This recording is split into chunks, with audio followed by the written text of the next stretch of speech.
Tinawag niya akong ulol.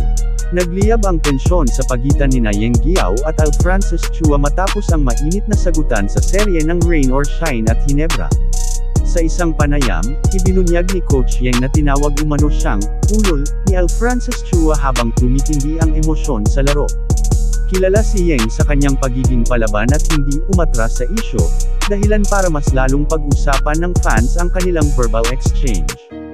Hindi na bago sa PBA ang matitinding emosyon, lalo na kapag dikdikan ang laban.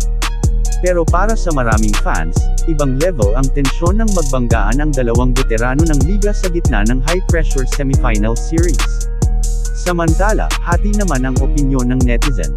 May nagsasabing normal lang ito sa init ng kompetisyon, habang may iba namang naniniwalang dapat mas kontrolado ang emosyon ng mga personalidad sa court side. Sa kabila ng kontrobersya, isang bagay ang sigurado, mas lalong naging exciting at personal ang laban ng Rain or Shine at Hinebra. Ano sa tingin nyo? Parte lang ba ito ng competitiveness o sumobra na? Comment down below.